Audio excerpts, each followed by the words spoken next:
Today we are looking into half split, Ardha Hanumanasana. So from your kneeling position, step your left foot forwards.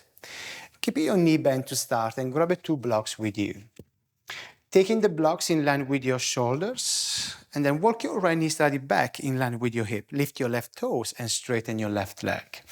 Now, try to keep this alignment with your knee to hip, and then your left leg straightened forwards. Keeping the blocks in line with your shoulders, start to square in your hip, right hip back, and left hip forwards.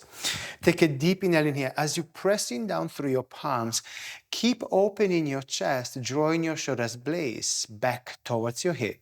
And then exhale, when you lift your left kneecap towards your hip, start to bend your elbows, but keeping that action reaching forwards. And then from here, rest your forehead on top of your shin, crown of your head, reaching over your toes.